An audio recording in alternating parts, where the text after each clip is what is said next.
گھر واپس پہنچ کر وہ بے دم ہو کر بستر پر گری تھی۔ وہ بالکل چپ تھی اور بابا اس سے بھی زیادہ چپ۔ نہ اس نے ان سے کوئی سوال کیا اور نہ ہی ان کے پاس کسی بھی بات کا کوئی جواب تھا۔ جتنا مقدس رشتہ تھا اتنا ہی انجان بن چکا تھا۔ دن میں بس 3 بار وہ بابا کے ساتھ کھانا کھاتی تھی، خاموش، نظریں اپنی پلیٹ پر جھکائے، اور پھر باقی کا سارا وقت وہ اپنے کمرے میں رہتی۔ بطول نے اسے دیکھ کر بے اختیار اپنے دل کو پکڑا تھا۔ صرف 40 دن میں ہی وہ صدیوں کی بیمار لگ رہی تھی۔ جب دل ہی مردہ ہو چکا ہو تو باقی کی ساری خوشیاں اس کے آگے بے معنی ہو جاتی ہیں۔ وہ یونیورسٹی جانا چاہتی تھی پر ہمت نہیں کر پا رہی تھی۔ اس کا موبائل کب سے بند پڑا تھا۔ کتنی بار سوچا کہ حمدی کی نیند کی ساری گولیاں کھا کر ہمیشہ کے لیے آنکھیں بند کر لے، پر اسے خوف خدا بھی تھا۔ کیا منہ دکھاتی خدا کو جب اسے معلوم تھا کہ یہ ایک حرام کام ہے۔ ان گزرے 40 دنوں میں تائی اماں نے کوئی 40,000 دفعہ اس سے پوتے کی خواہش کا اظہار کیا تھا۔ انہیں جلد سے جلد اپنی آنے والی نسل کو دیکھنا تھا، اور بیلا، وہ تو بے بسی کی تصویر بنی بیٹھی رہتی۔ ہر بار وہ سر جھکا کر اپنے ہاتھ مسل کر رہ جاتی۔ ان کی بے حسی پر جتنا دکھ کرتی وہ کم تھا۔ ایک چپ کے علاوہ اس کے پاس کوئی جواب نہیں تھا۔ واپس آنے کے بھی 3 دن بعد وہ آج یونیورسٹی آنے کی ہمت کر پائی تھی۔ جانتی تھی کہ کہیں نہ کہیں اس کا سامنا تابش سے ضرور ہوگا۔ سب اسے دیکھ کر حیران تھے، اتنے دن غائب رہنے کی وجہ پوچھ رہے تھے، اور وہ بیماری کا بول کر سب کو مطمئن کرتی رہی۔ ویسے بھی فائنل کی وجہ سے آدھی یونیورسٹی خالی تھی۔ اس نے جو کچھ پچھلے 1 مہینے میں مس کیا تھا سب سے ان کا پوچھتی رہی۔ سارے دن کی مصروفیت کے بعد وہ شوکت کو فون کرنے کے لیے پارکنگ کی طرف جا رہی تھی کہ اسے سامنے سے تابش بھاگتا ہوا اپنے پاس آتا نظر آیا۔ وہ نہیں چاہتی تھی کہ اس شخص کا اس سے سامنا ہو۔ اس کے پاس چیخ کر رونے کے علاوہ اور کچھ نہیں تھا۔ تابش اس کے سامنے آ کر رکا، پھولی ہوئی سانسوں کے ساتھ حیرت سے آنکھیں کھولے اسے دیکھتا رہا۔ کہاں غائب ہو تم بیلا؟ میں نے کتنے فون، کتنے میسیجز کیے، اور تمہارا موبائل کیوں بند ہے؟ وہ حیرت سے اس کی حالت کو دیکھتا سوال پہ سوال کر رہا تھا۔ اور یہ کیا حالت بنا رکھی ہے تم نے؟ تم بیمار ہو کیا تمہاری طبیعت ٹھیک نہیں تھی؟ وہ پوچھ رہا تھا، اور بیلا سر جھکائے کھڑی تھی، کیونکہ اس کے پاس کسی بات کا کوئی جواب نہیں تھا۔ بولو نا بیلا، چپ کیوں ہو تم؟ بولو کیا ہوا ہے؟ گھر میں سب ٹھیک ہے نا؟ تمہارے بابا؟ تم بولتی کیوں نہیں؟ اس نے بیلا کو دونوں ہاتھوں میں پکڑ کر جھنجھوڑا تھا۔ بیلا کی یہ خاموشی اسے بہت ہی غصہ دلا رہی تھی، کسی بڑے طوفان کا اشارہ بھی کر رہی تھی۔ تبھی بیلا نے اپنے جھکا ہوا سر اٹھا کر سامنے کھڑے اس شخص کو دیکھا تو بھیگی آنکھوں سے بغیر پلکیں جھپکائے اسے دیکھتی رہے گی۔ اس کی حیران و پریشان آنکھیں، بکھرے ہوئے بال، بڑی ہوئی شیو، شکنوں سے بھرے ہوئے کپڑے، پتہ نہیں کتنے دنوں سے وہ یہی یونیورسٹی پہن کر آ رہا تھا۔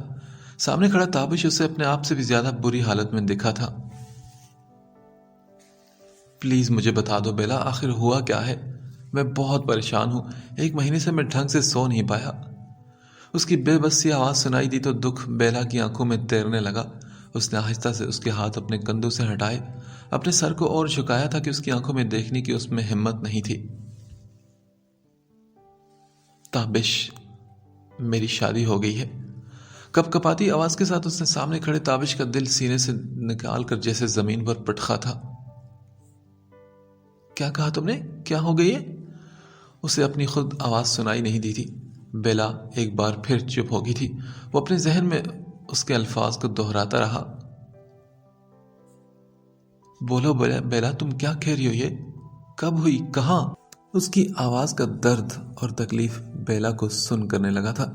اس کا دل چاہ رہا تھا کہ اس کے گلے لگ کر سارے آنسو بہا دے، اسے بتا دے کہ وہ کس عذاب میں جھونک دی گئی ہے۔ اس نے تابش کے خواب دیکھے تھے، اور اسے ملا کون تھا؟ ایک پاگل۔ تابش نے 2 قدم آگے بڑھ کر اسے پھر جھنجھوڑا۔ وہ کسی پتھر کی مورتی کی طرح کھڑی تھی، بے حس اور خاموش۔ کیوں کیا تم نے یہ؟ بولو، تم مجھے بتا نہیں سکتی تھی؟ میں 1 مہینے سے پاگل ہو رہا ہوں، ہر وقت تمہیں کالز کر رہا ہوں، کیا تمہیں ذرا سا بھی احساس نہیں ہوا میرا؟ تم میں میرا بالکل خیال نہیں آیا بیلا، تم تو میرے دل کی بات جانتی تھی نا, ایک دفعہ مجھے تو بتا دیتی تم. اس کی باتوں کے جواب پر ایک لمحے میں بیلا نے اپنی آنسو بہاتی آنکھیں اٹھائی تو خود سے کچھ قدم دور کھڑے تابش کی سرخ آنکھیں دیکھ کر ڈر گئی تھی. اس کے یہ تیور آج سے پہلے بیلا نے کبھی نہیں دیکھے تھے. غصے کی شدت سے تابش کا چہرہ سرخ ہو رہا تھا. اس کے ہونٹ ایک دوسرے سے جڑے ہوئے تھے. اس کے ہاتھ مٹھیوں کی صورت میں بنجے ہوئے تھے. وہ خوف سے نظریں پھر جھکا گئی تھی اور ڈر کر ایک قدم پیچھے بھی ہٹی تھی. مجھ میں بابا کو انکار کرنے کی ہمت نہیں تھی تابش. آنسو کی لڑیاں اس کی آنکھوں سے بہہ رہی تھی. وہ جلدی سے اس کے پاس آیا اور بولا, بابا کو انکار کرنے کی ہمت نہیں تھی تو پچھلے 10 مہینے سے تم میرے ساتھ کیا تماشا کر رہی تھی؟ وہ بیلا کے سر پر کھڑے ہو کر دھاڑا تھا. ایک بار پھر اسے جھنجھوڑا اور پھر بے بسی سے اسے دیکھے گیا. بیلا, تم مذاق کر رہی ہو نا میرے ساتھ؟ پلیز مجھے بتاؤ, تم زندگی کا اتنا بڑا مذاق کر سکتی ہو میرے ساتھ؟ میں یہ مان نہیں سکتا. بیلا نے اس کے پیچھے سے آتے شوکت کو دیکھ کر اپنے آنسو صاف کیے اور آہستہ آہستہ گاڑی کی طرف قدم اٹھا کر چلتی چلی گئی. اور تابش, وہ تو بے بسی سے کھڑا اسے بس جاگتا دیکھتا رہ گیا تھا. ٹھیک 1 مہینے کے بعد اسے اسی جہنم میں دوبارہ جانا تھا. وہ ایگزام سے فری ہوئی تو ایک خوف اور کپکپاہٹ اس کے چاروں طرف پھیل گئی تھی جس سے وہ کسی صورت نکل نہیں پا رہی تھی. وہ نہ ہی اس رشتوں کو قبول کر پا رہی تھی. بابا اس دن کے جو چپ ہوئے تو آج بھی بول نہیں پا رہے تھے. بس آتے جاتے اسے بھیگی آنکھوں سے دیکھتے رہے. اور اس سے پہلے کہ وہ واپس اسی جہنم میں جاتی, قسمت نے اسے ایک بار پھر تابش سے ملایا تھا. تائی امی نے حمدی کی کچھ دوائیاں منگوائی تھی جو نواب شاہ میں نہیں مل رہی تھی. وہ فارمیسی سے دوائیں لے کر باہر نکل رہی تھی کہ سیڑھیوں پر کھڑے تابش کو دیکھ کر اپنی جگہ رک گئی. جانے سے پہلے اسے ایک بار دیکھنے کی خواہش پورے ہونے پر اس نے شکر سے اپنی آنکھیں جھکائی تھی. وہ ایک سیڑھی چڑھتا اوپر آیا, اس سے ایک قدم فاصلے پر رکا, اپنی آنکھوں میں حسرت لیے اسے دیکھتا رہا. خوش ہو نا تم؟ اس کی آواز میں طنز تھا. وہ سر جھکائے اس کی آواز کا درد محسوس کرتی رہی اور پھر ایک پھیکی سی ہنسی اس کے لبوں پر ابری تھی. ہاں ہوں میں خوش. لگ بھی رہی ہے تم کافی خوش. وہ لفظوں کی تیر اس پر برسا رہا تھا جو بیلا کے دل کو چیر رہے تھے. سنو, میں یہاں سے انگلینڈ شفٹ ہو رہا ہوں ایگزامز کے بعد. ایک یونیورسٹی میں ایڈمیشن ملا ہے مجھے. فی الحال تمہارے ساتھ ساتھ یہ شہر بھی مجھے اب زہر کی طرح لگ رہا ہے. اس کی بات پر بیلا نے دکھ سے نظر اٹھا کر اسے دیکھا. اب یہ مت پوچھنا کہ کیا تمہاری وجہ سے, کیونکہ صرف تمہاری وجہ سے ہی میں خود سے بھاگ رہا ہوں بیلا. دل کر رہا ہے کہ تمہیں بھی اسی طرح ختم کر دوں جیسے تم نے میرے ارمانوں کو کیا, میرا سکون برباد کیا. وہ ایک بار پھر سر جھکائے اس کی سارے طنز برداشت کرتی رہی. پھر اپنا پرس کھول کر اس کی گاڑی کی چابی اور اس کا کارڈ نکالا. میرے پاس تمہاری یہ چیزیں تھی. آہستہ سے اپنا ہاتھ آگے بڑھایا تو وہ ایک بار پھر طنز سے ہنس پڑا تھا. مجھے کسی ایسی چیز کی ضرورت نہیں جو تم سے جڑی ہو. دل کر رہا ہے کہ تمہیں بہت ساری بد دعائیں دوں بیلا, بہت برا بھلا بولوں, پر میں مجبور ہوں اس محبت سے جو میرے دل میں تمہارے لیے ہے, جو کل بھی تھی اور ہمیشہ رہے گی. یہ کہہ کر وہ نکل کر سائڈ سے آگے بڑھ گیا تھا. بیلا نے اپنا ہاتھ ہوا میں آہستہ سے واپس نیچے کیا اور بھیگتی آنکھوں سے پلٹ کر اسے جاتے دیکھا. تمہیں بد دعائیں دینے کی ضرورت نہیں ہے تابش, وہ تو تمہارے دیے بغیر ہی قبول ہو چکی ہیں. تمہارے دل سے نکلی ساری آہیں مجھے تنگ کر رہی ہیں اور شاید ساری زندگی یہ مجھے تنگ کرتی رہے گی. بیلا نے دکھ سے یہ سوچتے ہوئے آنکھیں بند کی تھی. یہ آپ نے میرے ساتھ کیا کر دیا بابا. میں تو کسی کو یہ بھی نہیں بتا سکتی تھی کہ یہ ظلم میرے ساتھ میرے اپنے بابا نے کیا ہے. کیوں جھونک دی آپ نے مجھے اس جہنم میں. وہ سڑک کے آخری کونے تک کھڑی اسے دیکھتی رہی جب تک کہ وہ وہاں سے مڑ نہیں گیا, جب تک کہ اس کا سایہ بھی گلی میں سے غائب نہیں ہو گیا. پھر دونوں چیزیں واپس پرس میں رکھ کر وہ گاڑی کی طرف بڑھ گئی تھی. نواب شاہ واپس آ کے زندگی ایک بار پھر اسی ڈگر پر چل بڑی تھی. حمدی, تائی امی, تایا ابو اور بڑے ابا وہ بہت مشکل سے سانسیں لے رہی تھی، اپنے آپ کو گھسیٹ رہی تھی۔ ایک عجیب سا ماحول تھا، ایک عجیب گھٹن تھی۔ صبح شام اسے ایک وارث پیدا کرنے کی یاد دہانی کرائی جاتی، خاندان کی نسل ختم ہونے کا خوف دلایا جاتا۔ کبھی بڑے ابا، کبھی تایا ابو اور تائی امی تو اٹھتے بیٹھتے اس کے کان میں کوئی نہ کوئی بات اس حوالے سے کرتی رہتی تھی، تمہاری شکل دیکھنے کے لیے ہم تمہیں نہیں لائے یہاں پر، وارث پیدا کر کے دو ہمیں۔ پورے گھر میں اگر اس کا کوئی ہمدرد تھا تو وہ تھی سلطانہ بی بی، جو حمدی کی نرس تھی۔ وہ کسی پرائیویٹ ہاسپٹل میں بھی کام کرتی تھی اور باقی کا سارا وقت وہ یہیں گزارتی۔ ان کے علاوہ اگر اس کا کوئی ہمدرد تھا تو وہ کراچی میں بطول تھی، جو صبح شام اسے کال کرتی تھی۔ بیلا کو اپنے دل میں بابا کی محبت میں کوئی کمی محسوس نہ ہوئی۔ وہ بھی بابا سے اب بھی اتنی ہی محبت کرتی تھی جتنا ہمیشہ سے کرتی آئی تھی۔ اس نے اپنے بابا کے حکم پر سر جھکایا تھا، ایک آواز نہیں اٹھائی تھی، ایک فرما بردار بیٹی ہونے کا ثبوت دیا تھا، پر اس دل کا کیا کرتی جو کہ مردہ ہو چکا تھا۔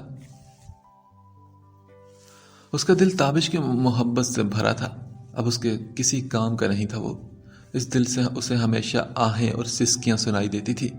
جب کبھی اس نے اپنے دل میں جھانکنے کی کوشش کی تو سوائے رونے کے اسے کچھ بھی نہ ملا۔ اب تو اس نے یہ کرنا بھی چھوڑ دیا تھا، اپنے دل کے دروازے بند کر کے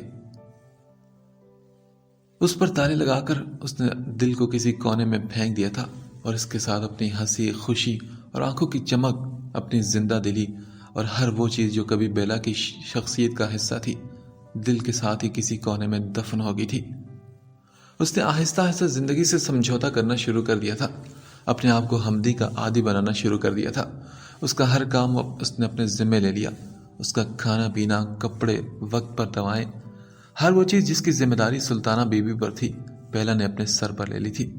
سلطانہ کا اب اس گھر میں کوئی کام نہیں تھا، لیکن اگر وہ چلی جاتی تو جو ایک واحد کمزور سہارا اس کا اس گھر میں تھا وہ بھی ختم ہو جاتا۔ یہی وجہ تھی کہ بیلا ابھی تک اسے نکالنے کی ہمت نہیں کر سکی تھی۔ شادی کی دوسری رات سے جو اس نے حمدی کو نیند کی گولیاں دینے شروع کر دی تھی، وہ آج 7 مہینے گزرنے کے بعد بھی اسی روٹین پر قائم تھی۔ وہ بہت پابندی سے اسے نیند کی دوا دیتی تھی۔ یہ عادت تب اور بھی پختہ ہوگی جب ایک دفعہ وہ حمدی کے ساتھ اس کے ڈاکٹر سے ملنے گئی۔ وہ کتنی دیر حیرت سے حمدی کو اور پھر دھان پانسی لڑکی کو دیکھتے رہے۔ میں بہت حیران ہوں ایسے ماں باپ پر جنہوں نے آپ کو اس رشتے میں باندھا ہے بیٹا۔ ڈاکٹر کا سر بھی افسوس سے ہلا تھا۔ بہرحال یہ پوچھنا آپ کا حق ہے اور سچ بتانا میرا فرض۔ حمدی ایک ایب نارمل انسان ہے اور 90% یہ امید ہے کہ حمدی کی اولاد بھی اسی دماغی کیفیت سے پیدا ہو جس کا شکار حمدی خود ہے، تو آپ یہ رسک نہ لے تو اچھا ہوگا۔ وہ سر جھکائے بیٹھی رہی اور خاموشی سے ان کی بات سنتی رہی۔ جو بات اسے معلوم تھی آج اس پر ڈاکٹر نے حقیقت کی سٹیمپ بھی لگا دی تھی۔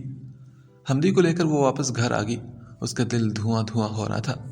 یہ آزمائشوں سے بھری زندگی کتنی لمبی ہونے والی تھی اسے اس کی کوئی خبر نہیں تھی۔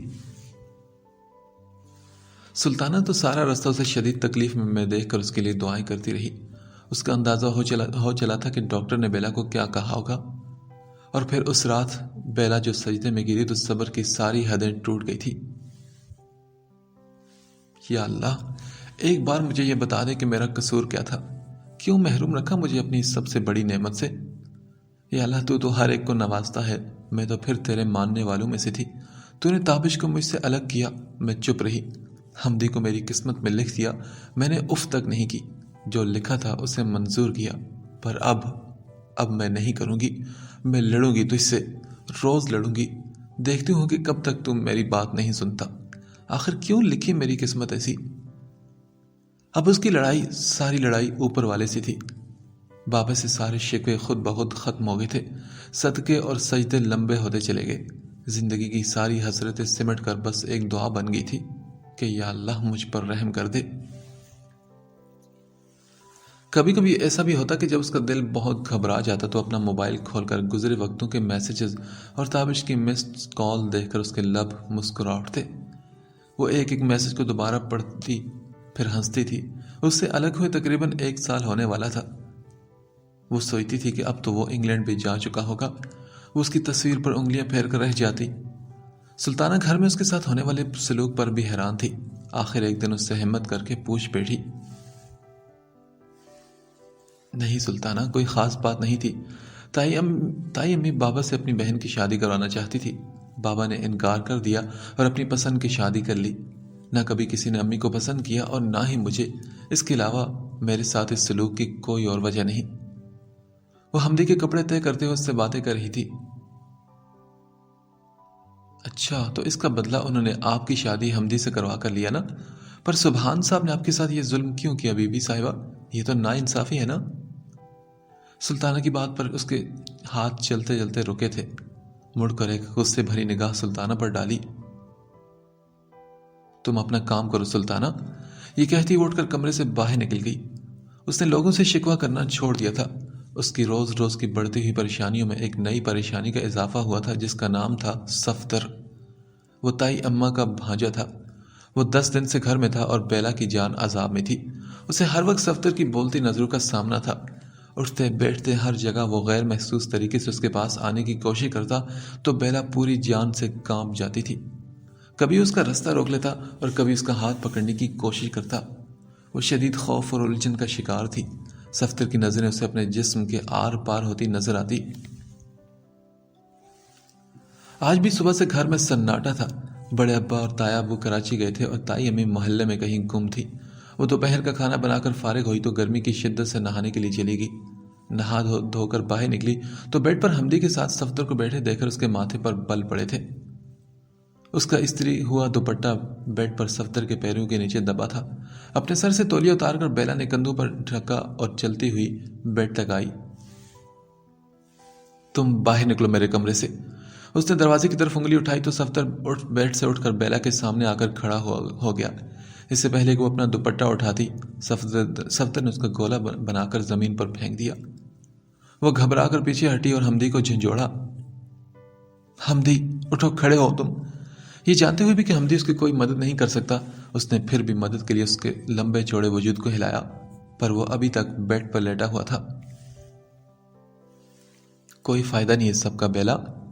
صفدر نے ایک قدم اور اس کی طرف بڑھایا تو بیلا بھاگتی ہوئی دروازے تک آئی۔ بڑے ابا، تایا ابو، اس نے ان دونوں کو چیختے ہوئے پکارا تھا۔ پھر اس نے تائی امی کو بھی زور زور سے آوازیں دی۔ تبھی صفدر نے لپک کر اسے پکڑا۔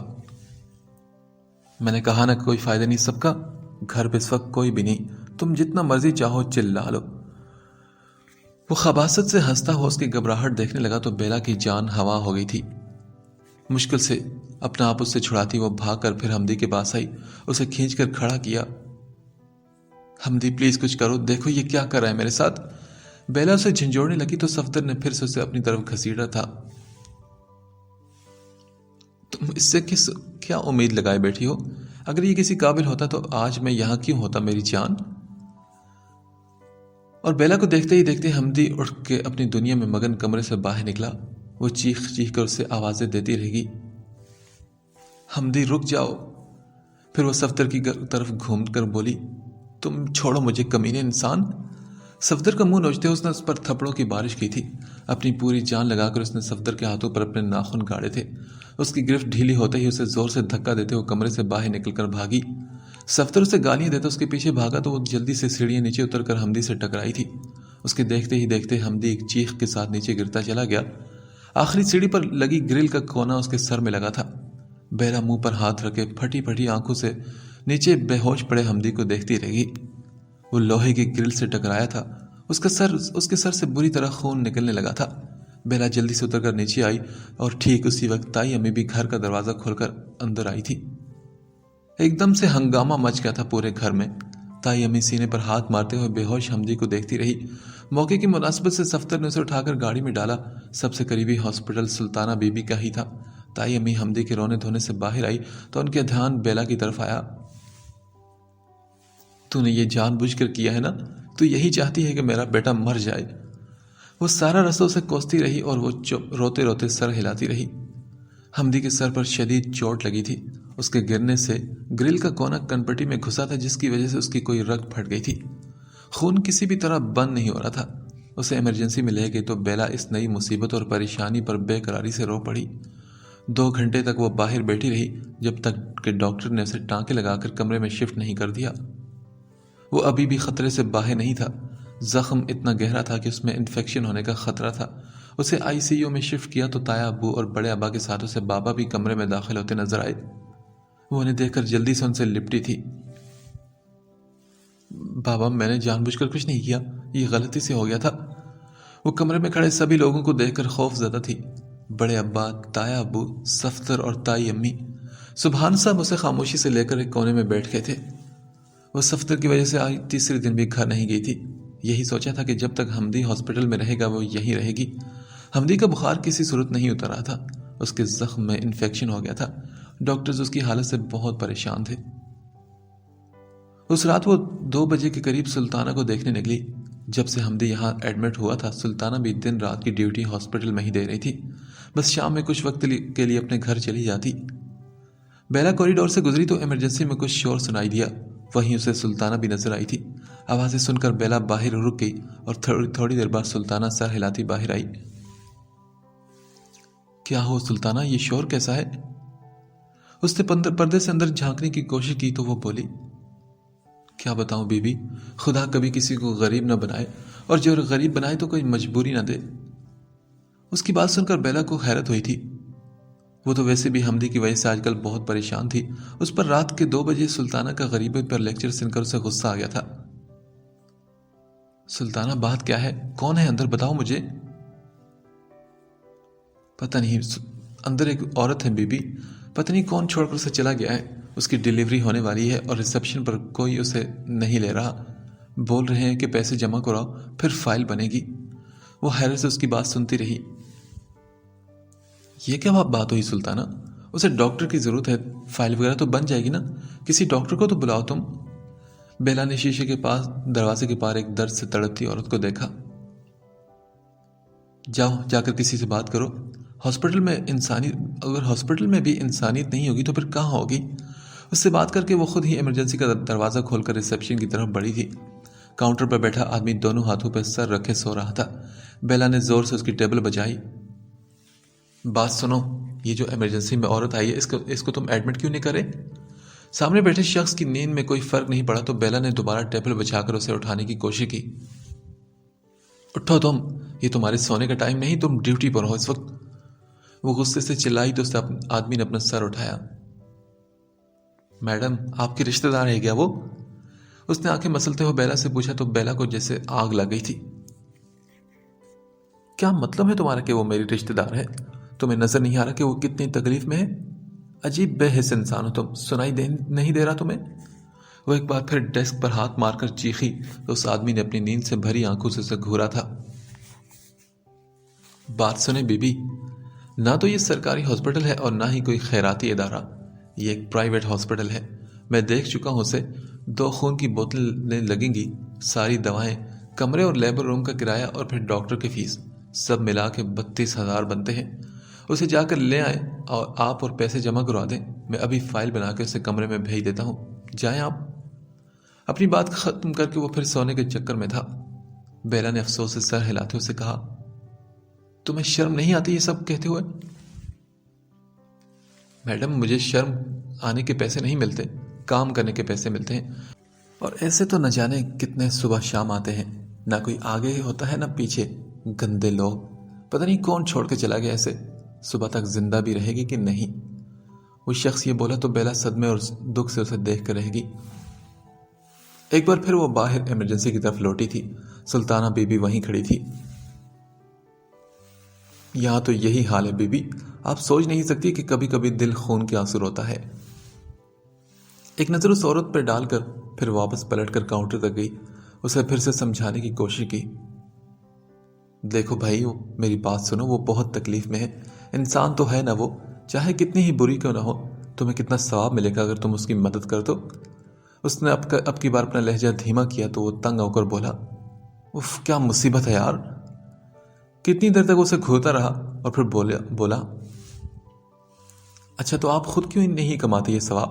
آپ دے دینا مجھے پیسے، لائیں پیسے دیں، ابھی بھیجتا ہوں اسے کمرے میں۔ اس نے دراز کھول کر ایک نئی فائل نکالتے ہوئے کہا، میں کہاں سے لاؤں ابھی اتنے پیسے اس وقت؟ اس آدمی کو دیکھتے اس نے اپنا سر پکڑا تھا۔ پیسوں کا انتظام وہ کر سکتی تھی پر فوراً نہیں، شاید صبح تک۔ تبھی اس نے کہا، ٹھیک ہے پھر جائیں اپنا کام کریں، کیونکہ یہاں تو ہر چیز کا ریکارڈ ہوتا ہے. میری نوکری چلی جائے گی اگر میں کچھ کر بھی دوں. وہ فائل سائڈ پر رکھ کر پھر سونے لگا اور تبھی اچانک بیلا کے ذہن میں ایک جھماکا سا ہوا. ایک خیال آیا تھا. کچھ سوچ کر اس نے سر سیدھا کیا, کمرے میں جا کر اپنا پرس لے آئی اور کاؤنٹر تک واپس آ کر جلدی سے اس نے اپنا پرس کھولا. یا اللہ, اسی پرس میں ہو یا اللہ. وہ دل ہی دل میں دعائیں کرتی اپنا پرس ٹٹولنے لگی. پھر جلدی سے سارا پرس اپنے سامنے کاؤنٹر پر الٹ دیا. سب چیزوں کے درمیان پڑا وہ نیلے رنگ کا ایک میڈیکل انشورنس کارڈ اٹھایا. دل میں اس نے اللہ کا شکر ادا کیا اور پھر اس نے وہ کارڈ کاؤنٹر کی طرف بڑھاتے ہوئے کہا, دیکھو ذرا, اسے چیک کرو, یہ ضرور چلے گا. پھر خود اس پر ڈیٹ دیکھی. ابھی کارڈ کی مدت ختم ہونے میں 1 سال باقی تھا. وہ ایک دم خوش ہوئی تھی. جلدی سے کارڈ اس آدمی کی طرف بڑھایا. دیکھو, اس پہ تم ہاسپٹل کا بل چارج کر سکتے ہو, سارا حساب ہو جائے گا. اب تو پلیز فائل بنا دو. اس آدمی نے اپنے تیوری پر بل ڈالتے ہوئے کارڈ اٹھایا. یہ کس کا کارڈ ہے؟ یہ تو کسی آدمی کا ہے نا. اسے کارڈ واپس بیلا کی طرف سرکاتے ہوئے کہا. ہاں تو تمہیں اسے کیا مطلب ہے؟ تمہیں پیسوں سے مطلب ہے نا. جب سارے پیسے اس کمپنی سے مل جائیں گے تو اب تمہیں کیوں پریشانی ہے؟ بیلا نے اسے غصے سے گھورا تو وہ بھی لڑنے کے لیے کھڑا ہو گیا. دیکھیں بیوی, زیادہ ڈرامہ کرنے کی ضرورت نہیں, سمجھیے آپ. مجھے معلوم ہے کہ وہ جو 409 میں پاگل ہے تم اس کے ساتھ ہو. ایک تو تم غلط کام کروا رہی ہو اور اوپر سے ڈرامہ کرتی ہو. یہ سراسر فراڈ ہے. پتہ نہیں کس کا کارڈ ہے. اب جاؤ یہاں سے. بڑی آئی غریبوں کی ہمدرد. وہ اپنی قمیض کا دامن جھٹکتا واپس کرسی پر بیٹھا. بیلا 2 سیکنڈ تک اسے گھورنے کے بعد واپس مڑ گئی. ابھی 5 قدم چلی تھی کہ پیچھے سے اس نے آواز دی. سنو, اگر مجھے 5000 دے دو تو میں فائل ابھی بنا دیتا ہوں. اس کی بات پر وہ غصے اور حیرت سے واپس مڑی. اب ایسے گھورے تو مت, خود بھی تو غلط کام کروا رہی ہیں آپ. فراڈ ہے یہ. پتہ نہیں کارڈ چوری کا ہو پر آپ کو ہمدردی سوچ رہی ہے اس وقت. بیلا کا دل کیا کہ آگے بڑھ کر ایک تھپڑ اس کمینے انسان کے منہ پر لگائے, پر خود پر کنٹرول کرتے ہوئے خاموشی سے قریب آ کر کارڈ اسے تھمایا اور پھر پرس میں سے 5000 نکال کر اسے دیے تو اس نے دانت نکال کر نوٹ جیب میں رکھا. بیلا کا سر درد سے پھٹا جا رہا تھا. پیچھے مڑ کر اس نے سلطانہ کو بلایا. اس کارڈ پر جو معلومات ہیں میں اسی نام کی فائل بنا رہا ہوں تاکہ کمپنی سے سارے پیسے آسانی سے مل جائیں. اس کی بات سن کر بیلا سلطانہ کی طرف گھوم کر بولی, تم فائل اور کارڈ لے کر اس عورت کے کمرے میں لے جاؤ. میں اس سے زیادہ کھڑی نہیں رہ سکتی. وہ پلٹ کر اپنے کمرے تک آئی تو اس کا دل بہت خوش تھا کیونکہ آج وہ کسی کے کام آئی تھی. آج کچھ اس نے اچھا کیا تھا. اسے ایک سکون کا احساس اپنے دل میں اترتا محسوس ہوا. ایک نظر سوئے ہوئے حمدی پر ڈال کر وہ صوفے پر لیٹ گئی. ابھی اسے حمدی کے ساتھ کم سے کم 3-4 اور دن یہاں پر رکنا تھا. اگلے دن نکلنے کے ساتھ ہی زندگی اپنی روٹین کے مطابق شروع ہو چکی تھی. صبح 7 بجے سے ڈاکٹرز اور نرسیں کمرے میں آنا شروع ہو گئے تھے. تائی اماں نے بھی 9 بجے تک کمرے میں آ کر سیٹ سنبھال لی تھی. بیلا ان کی نظروں میں ایک مجرم تھی. انہیں لگتا تھا کہ ان کے بیٹے کو جان بوجھ کر اس نے دھکا دیا ہے تاکہ بیلا ساری جائیداد پر قبضہ کر سکے.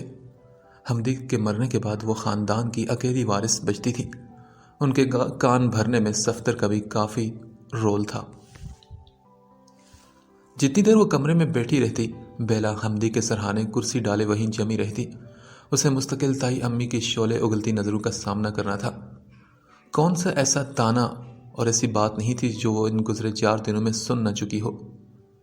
آخر کار جب وہ دوپہر گھر واپس چلی جاتی تو بیلا کی جان میں جان آتی.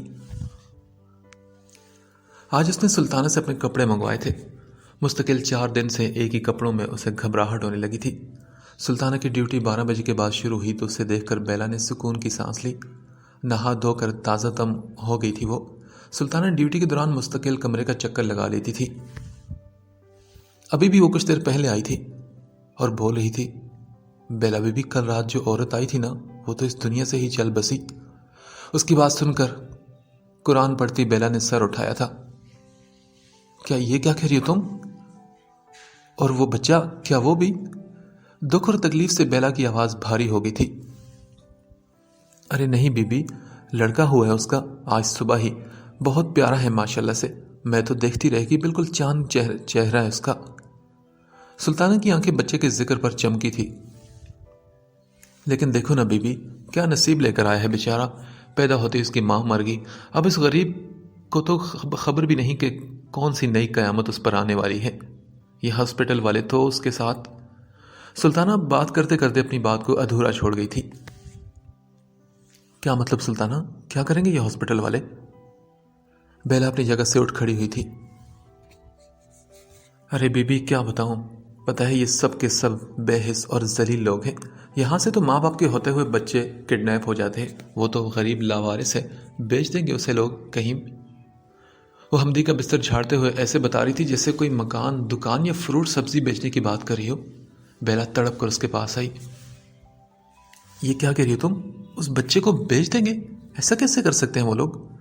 بیلا کو تو اپنے کانوں پر یقین نہیں آیا تھا۔ ایسی باتیں تو خبروں اور اخباروں میں اس نے سنی تھی، پر اسے کیا معلوم تھا کہ وہ خود بھی کسی ایسے حادثے کی آج گواہ بن جائے گی۔ اپنے دل کو پکڑ کر وہ پھر سلطانہ کی طرف گھومی۔ اگر اسے کوئی لینے نہ آئے تو کسی دارالامان یا عیدی سینٹر میں دے سکتے ہیں نا؟ بے ساختہ اس نے یہ بات کہی۔ اس کا دل اب اس کے سینے میں مچل رہا تھا، گھبراہٹ کے مارے پسینے چھوٹنے لگے تھے۔ اس ننھی سی جان پر اتنا بڑا ظلم، وہ تو ابھی دنیا میں آیا تھا۔ اس کی بات پر سلطانہ ایک پھیکی ہنسی ہنستے ہوئے اس کی طرف گھومی۔ تم بھی کمال کرتی ہو بیوی، کیا بات کریے تم؟ ارے یہ بے حس لوگ ہیں، ان کا تو بس چلے تو اپنے ماں باپ بھی پیسوں کے لیے بیچ دیں۔ یہاں صرف پیسے کا راج چلتا ہے، جو جتنی زیادہ قیمت دے گا وہی مال کا حقدار بنے گا۔ پھر اس نے ہاتھ روک کر بیلا کو بے چینی سے یہاں وہاں ٹہلتے دیکھا۔ وہ جو رات کو ریسپشن پر آدمی تھا، دیکھا نہیں آپ نے کہ پیسوں کے لیے کتنا گر گیا؟ وہ تو پیسے دیکھ کے آپ کوئی بھی غلط کام کروا لو، یہاں پر صرف نوٹ چلتے ہیں۔ ابھی دیکھنا رات کی ڈیوٹی ہے اس کی، ساری خبر مل گئی ہوگی اسے۔ کل کا سورج نکلنے سے پہلے یہ بچہ ہاسپٹل سے غائب ہوگا اور کسی کو کانوں کان خبر تک نہیں ہوگی۔ ویسے بھی اسے پوچھنے والا تو کوئی ہے نہیں۔ سلطانہ کی باتوں نے بیلا کے دل پر بہت ہی گہرا اثر ڈالا تھا۔ اس کا دل تڑپ گیا تھا، اس کے لبوں پر ایک بار پھر شکوہ آ گیا تھا۔ یا اللہ، یہ کیسا انصاف ہے میرے خدا! اگر اسے لاوارث ہی رکھنا تھا تو بھیجا ہی کیوں اس دنیا میں؟ وہ تو اپنے لیے لڑ بھی نہیں سکتا۔ اس کے بے قرار آنسو چہرے پر بہنے لگے تھے۔ وہ سر تھامے رونے لگی، ایسا لگ رہا تھا کہ جیسے کوئی اس کا دل مسل رہا ہو۔ وہ چھوٹا سا معصوم فرشتہ کیا اس کے سامنے بیچ دیا جائے گا اور وہ ویسے ہی اس کمرے میں بیٹھ کر روتی رہے گی؟ نہیں، اسے کچھ کرنا ہوگا۔ یہی سوچ کر وہ پلٹی، جلدی سے سلطانہ کے پاس آئی اور بولی، سلطانہ میری بات سنو، اگر ہم اس بچے کو یہاں سے نکال لیں، میرا مطلب اگر تم کسی طرح سے لا سکو اور کسی کو تم پر شک بھی نہ ہو، میں اسے کراچی بھجوا دیتی ہوں۔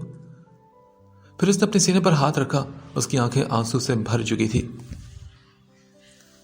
میں اس بچے کو وہاں پہ دارالامان حفاظت سے چھوڑ کے آؤں گی، کم از کم میرے دل کو تو سکون ملے گا۔ یہ لوگ تو پتہ نہیں اس بچے کا کیا حال کریں گے۔ وہ پر امید نگاہوں سے سلطانہ کو دیکھنے لگی۔ دیکھو تم کر سکتی ہو، سوچو تمہیں کتنا ثواب ملے گا، کسی کی مدد بھی ہو جائے گی۔ اس نے ہاتھ پہ پکڑ کر سوچوں میں گھری سلطانہ کو ہلایا تھا۔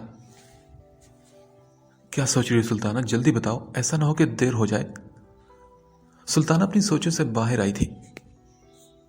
ہاں بی بی، ایسا ہو تو سکتا ہے، 6 بجے سب کی ڈیوٹی ختم ہوتی ہے، دوسرا سٹاف آتے آتے کچھ دیر لگ جاتی ہے، اس وقت رش بھی نہیں ہوتا، اور ہمارے پاس تو اس کی فائل بھی ہے، کسی نے پوچھا تو میں فائل دکھا دوں گی کہ یہ میرا نواسا ہے۔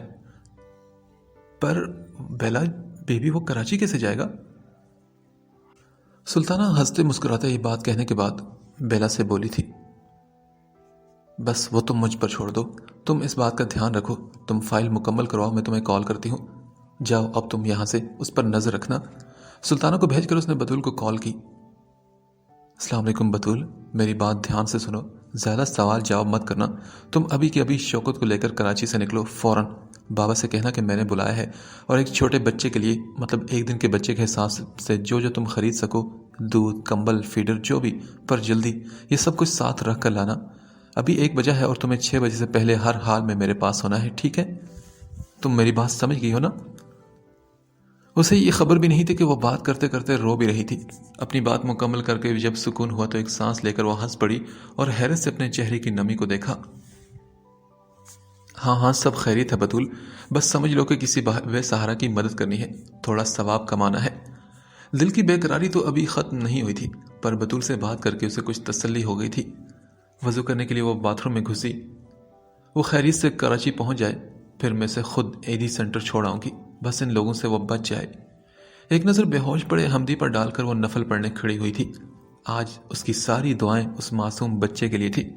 اس نے ابھی تک اسے دیکھا بھی نہیں تھا، پر بیلا کا دل اس کے لیے بہت ہی بے قرار ہو رہا تھا۔ یہ 4 گھنٹے زندگی کے سب سے مشکل وقتوں میں سے ثابت ہوئے تھے اس کے لیے۔ اسے لگ رہا تھا کہ ایک ایک لمحہ گزرنا محال ہو رہا تھا۔ آخر جب بطول نے اسے کال کی تو اسے جھپٹ کر فون اٹھایا۔ ہم لوگ باہر پارکنگ میں آ چکے ہیں، کیا میں اندر آؤں؟ بطول نے پوچھا تو وہ سوچتی ہوئی کھڑی ہوئی اور بولی، نہیں تم وہیں رکو، میں بس باہر آتی ہوں۔ اس نے گھڑی دیکھ کر سلطانہ کو کال کی۔ سنو سلطانہ، بطول باہر ہے، تم لے آؤ بچے کو۔ پھر وہ خاموشی سے کوریڈور میں آ کر کھڑی ہوگی۔ وہ نہیں چاہتی تھی کہ کوئی اسے دیکھے یا شک کرے۔ ابھی اسے یہیں حمدی کے ساتھ رہنا تھا۔ دور شیشے کے پار اسے سلطانہ بچے کو بطول کے حوالے کرتے نظر آئی تو اس کی آنکھیں شکر سے گیلی ہوئی تھی۔ پھر اس کا خود پر کنٹرول نہ رہا تو وہ بھاگتی ہوئی باہر نکلی۔ بطول کے ہاتھ سے لے کر اس ننھے معصوم کو اپنے سینے سے لگایا تو ایک ٹھنڈک کا احساس اس کے دل میں اترتا چلا گیا۔ یہ تو بہت پیارا ہے ماشاءاللہ۔ بے اختیار اس نے اسے چوما تو وہ اس آفت پر رونے لگ گیا تھا۔ بطول، جب تک میں کراچی نہ ہوں یہ تمہارے پاس میری امانت ہے، تم نے اس کا خیال رکھنا ہے۔ حمدی جیسے ہی ٹھیک ہو جائے گا تو میں آ جاؤں گی۔ ایک بار پھر اسے بے قراری سے اس نے اپنے سینے سے لگایا اور اس سے پہلے کہ وہ پھر سے روتا بطول اسے لے کر گاڑی میں جا بیٹھی۔ ان کی گاڑی آگے بڑھی تو بیلا کو لگا کہ اس کا دل بھی اس کے ساتھ ساتھ چلا جا رہا تھا۔ یا اللہ، سارے تیری حفاظت میں۔ اس نے ہاتھ اٹھا کر دعا کی۔ اس کے نرم نرم سانسوں کا لمس ابھی بھی سینے میں محسوس ہو رہا تھا۔ وہ روتے ہی واپس کمرے میں آئی۔ اسے ابھی 2 نفل شکرانے کے بھی ادا کرنے تھے۔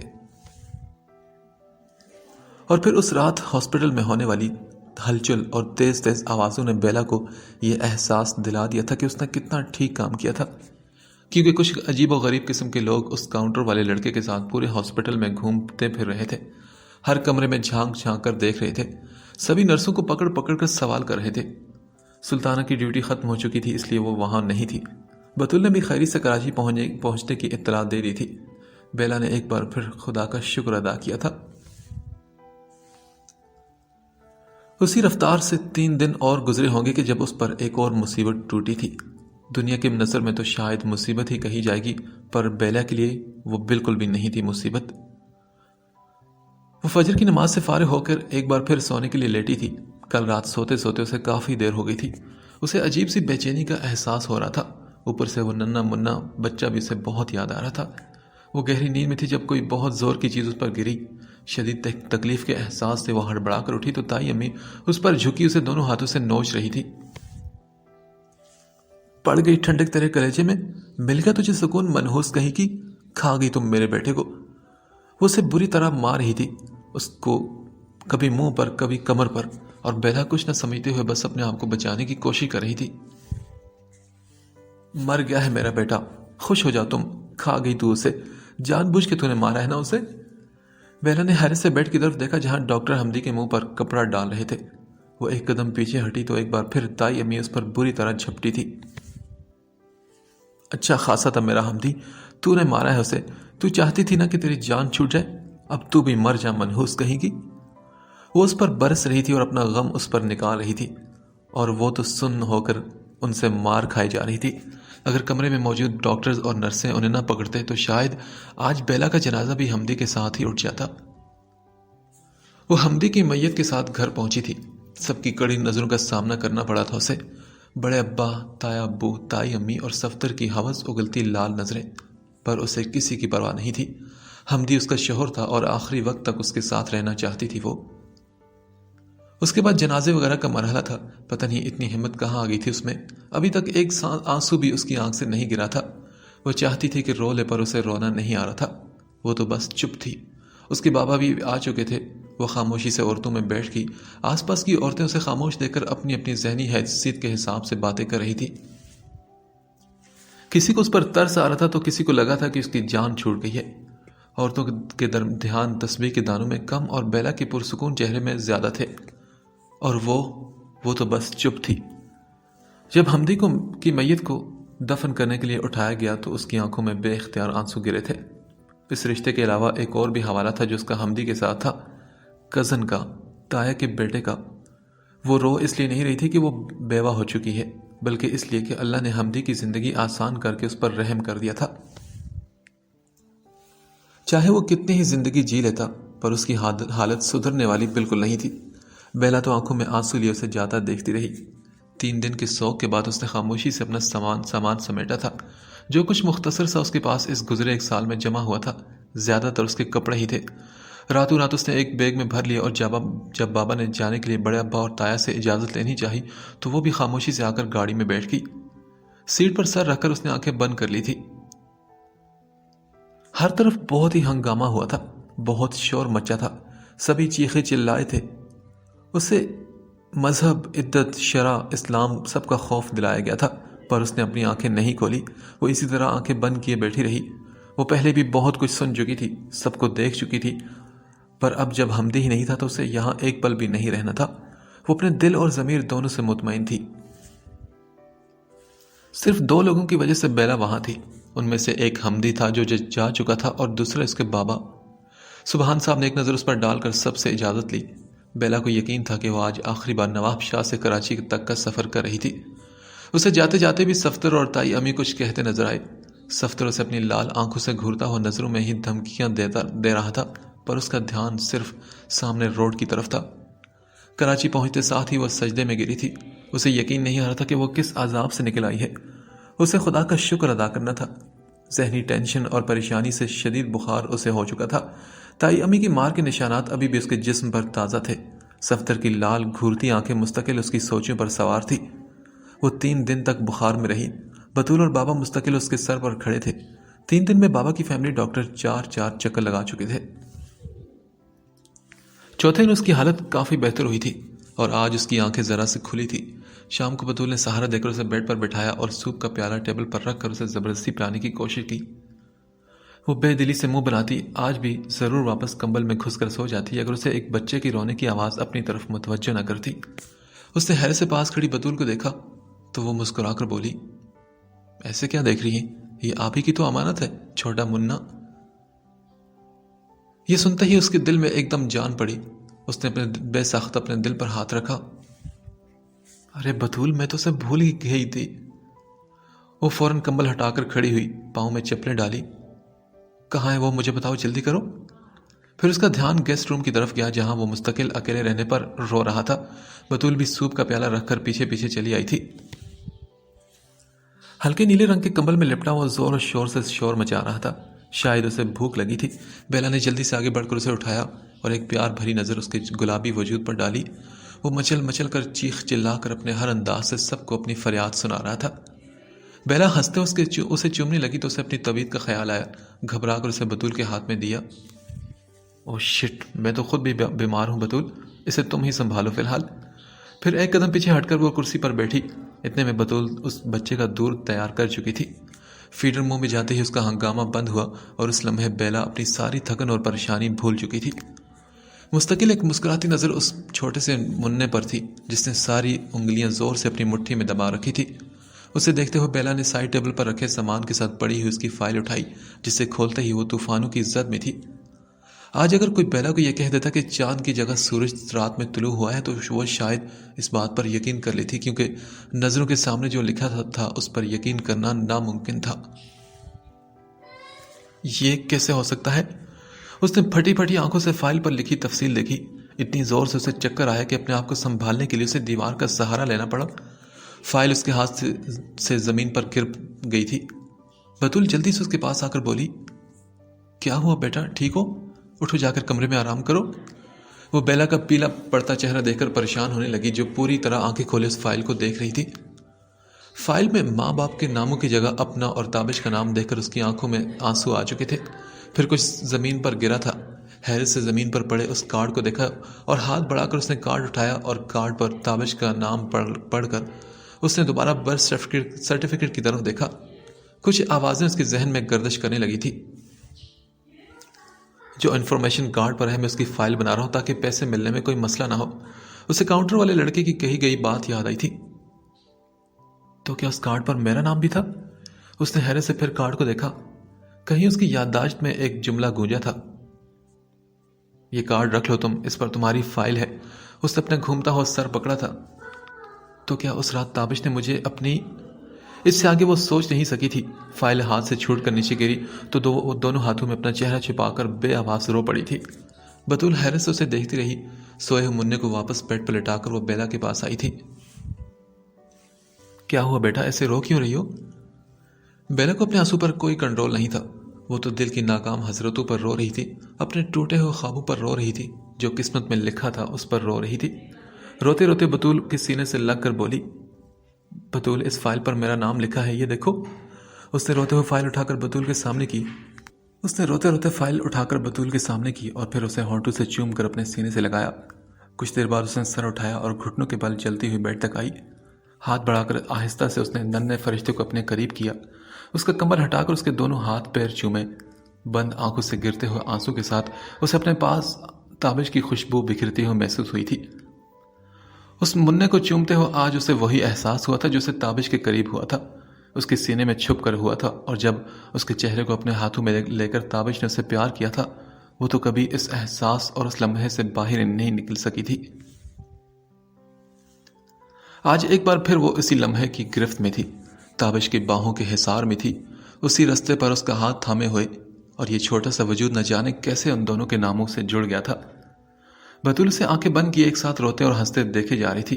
پھر وہ خاموشی سے بیلا کے برابر نیچے بیٹھ کر بولی، بیلا بیٹے، میں تو جاہل ہوں، نہ کبھی کوئی کتاب کھولی اور نہ کبھی اسکول کی شکل دیکھی۔ یہ دنیا کی تعلیم کیا ہوتی ہے مجھے نہیں معلوم، ہاں پر میں اللہ کو جانتی ہوں، اس کی قدرت پر پورا بھروسہ ہے مجھے۔ میں نے قرآن پاک پڑھا ہے اور میرا دین مجھے بتاتا ہے کہ میرا مولا کا کوئی بھی کام حکمت کے بغیر نہیں ہوتا، اور میرا دل یہ کہہ رہا ہے کہ یہ بچہ اللہ نے آپ کے لیے دنیا میں بھیجا ہے۔ اس کی دنیا میں آنکھ کھلنے سے پہلے آپ کا نام اس کے نصیب میں لکھ دیا گیا تھا۔ مجھے سلطانہ نے بتایا تھا کہ کس طرح آپ اس کے لیے لڑی تھی، اس کی ماں کی مدد کی تھی، کیونکہ یہ آپ کے نصیب سے جڑا تھا، اور اللہ نے راستے میں جتنے بھی رکاوٹیں تھی سب دور کر دی۔ ہمیں کیا معلوم تھا کہ حمدی چلا جائے گا، یہ تو بس نصیبوں کی بات ہے۔ بطول کی باتیں سن کر بیلا نے پھر آنکھیں بند کی، ایک بار پھر اس ننھے معصوم کا ہاتھ چوما۔ تو پھر یہ میرا ہو نا بطول، میں اسے رکھ سکتی ہوں نا؟ اس نے اتنی معصومیت سے پوچھا جیسے کوئی چھوٹا بچہ کسی کھلونے کی حسرت کرتا ہے۔ ہاں، یہ آپ ہی کا ہے بیٹا، تبھی تو آپ کے پاس ہے۔ بطول، کیا یہ فائل بابا نے دیکھی ہے؟ نہیں، وہ ہوش میں ہی کہاں ہے، ابھی تک انہوں نے نہیں دیکھی۔ تو پھر ٹھیک ہے، اس کا ذکر بھی ابھی بابا سے مت کیجیے گا، اسے آپ میری الماری میں رکھ دیں۔ وہ فی الحال کسی سوال جواب کے لیے تیار نہیں تھی، اسے سوچنا تھا کہ وہ بابا کو کیا بتائے گی۔ پھر بیڈ پر جھک کر اس نے اس ننھے کو اپنی گود میں اٹھایا اور جلدی سے اپنے کمرے سے باہر نکلی اور سیدھی بابا کے پاس پہنچی۔ اس معصوم بچے کو ان کے سامنے کر کے اس نے پوچھا، بابا یہ میرا ہے، کیا میں اسے رکھ سکتی ہوں یہاں پر؟ وہ بابا کے سامنے نیچے زمین پر بیٹھی تھی۔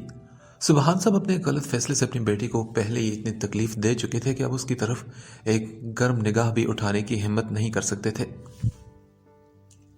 انہوں نے پیار سے بیلا کے سر پر اپنا ہاتھ رکھا۔ کیوں نہیں بیٹا، یہ تو ویسے بھی جب سے پیدا ہوا ہے میرے پاس ہی ہے۔ اسے بیلا کے ہاتھ سے لے کر انہوں نے اپنے سینے سے لگایا اور پھر ایک نظر بیلا کی طرف دیکھا۔ چلو اب جلدی سے اس کا کوئی اچھا سا نام رکھو، ہم تو بس اسے منا ہی کہتے ہیں۔ ان کی بات پر بیلا سبحان بے ساختہ ہنسی اپنے دل سے۔ کیا اسے یہ بھی سوچنے کی ضرورت تھی کہ اس کا نام کیا ہوگا؟ وہ تو ویسے بھی تابش کا نام اپنے نصیب میں لکھوا کے لایا تھا، تو یہ کیسے ہو سکتا تھا کہ بیلا اسے وہ نام نہ دیتی؟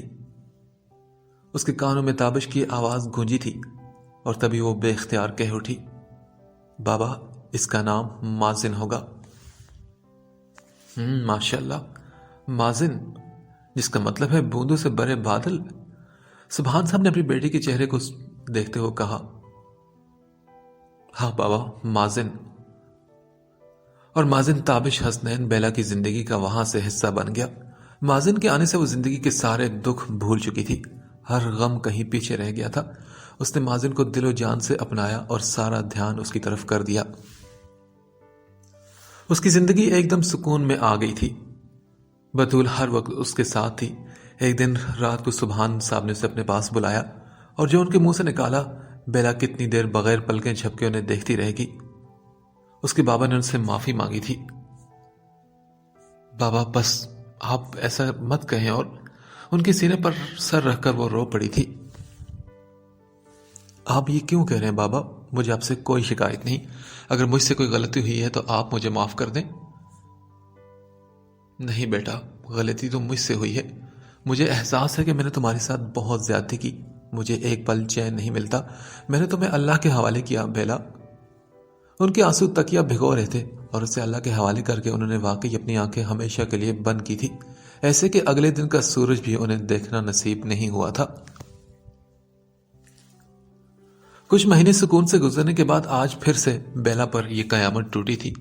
بابا کے بغیر جینے کا تو اس نے کبھی سوچا بھی نہیں تھا، وہ جتنا غم کرتی کم تھا۔ ایک بار پھر وہی لوگ تھے جو اس کے آس پاس جمع تھے اور جن سے وہ دور بھاگ رہی تھی، بڑے ابا، تایا ابو، تائی امی اور صفتر۔ تایا ابی نے اسے دوسرے ہی دن اپنے سامنے کھڑا کر کے کہا، تم اب یہاں اکیلے رہ کر کیا کرو گی؟ سبحان تو رہا نہیں، اب تم ہمارے ساتھ چلو، صفتر تم سے شادی کرنا چاہتا ہے، تم خوش قسمت ہو کہ تمہیں اتنا اچھا رشتہ مل رہا ہے۔ انہوں نے پھر سے اس کے روتے بلبلاتے وجود پر ایک نظر ڈالی جو شاید بیلا کی بے بسی کو سمجھ کر اپنے ہونے کا احساس دلا رہا تھا۔ اور اس کو نا تم کسی یتیم خانے میں ڈلوا دو، اسے ساتھ لے جانے کی بالکل ضرورت نہیں۔ انہوں نے نفرت سے مازن پر نظر ڈالتے ہوئے کہا۔ بیلا ان کی بات سن کر چپ کھڑی رہی، وہ جانتی تھی کہ ان سے کسی قسم کی بحث بیکار ہے۔ پھر بہت دیر بعد اس نے آہستہ سے سر اٹھاتے ہوئے کہا، ٹھیک ہے تایا ابو، میں کچھ دن اپنے بابا کے گھر رہنا چاہتی ہوں، اس کے بعد جو آپ کی مرضی ہوگی میں وہی کروں گی۔ اور نہ جانے کیسے ساتھ بیٹھے بڑے ابا نے اسے اجازت دی تھی۔ ٹھیک ہے، پھر ایک ہفتے بعد صفتر تمہیں لینے آئے گا اور اسے ساتھ مت لانا۔ وہ سبھی لوگ 3 دن کا سوگ منا کر واپس چلے گئے اور جاتے جاتے اپنے ساتھ بابا کے گھر، دکان اور زمینوں کے سارے کاغذات بھی لے گئے تھے۔ بیلا کو ان سب چیزوں کی کوئی پرواہ نہیں تھی، اسے بس یہاں سے نکلنا تھا، کسی قیمت پر بھی وہ ان لوگوں کے پاس واپس نہیں جانا چاہتی تھی۔ جو واحد خزانہ ان کے پاس بچا تھا وہ اس کی ڈگریاں اور اس کی ایجوکیشن تھی۔ اپنے اسی قیمتی اثاثے کو سمیٹ کر وہ مازن کے ساتھ لاہور آ گئی تھی۔ شوکت کے کسی رشتہ دار نے اسے رہنے کے لیے ایک چھوٹا سا مکان کرائے پر لے دیا تھا۔ کچھ پیسے اس کے بینک اکاؤنٹ میں موجود تھے، اتنے کہ 2-3 سال آسانی سے گزر سکتے تھے۔ اس نے سب سے پہلے اپنے ماسٹرز کا ایک باقی رہ گیا سال مکمل کیا۔ مازن کے لیے اس نے ایک نرس رکھ لی تھی جو سارا دن اس کے ساتھ رہتی تھی، ویسے بھی پرائیویٹ پڑھنے میں اسے تھوڑی آسانی تھی۔ ماسٹر کمپلیٹ ہونے پر اسے ایک کالج میں اچھی نوکری مل گئی اور یوں اس کی زندگی میں ایک سکون سا آ گیا تھا۔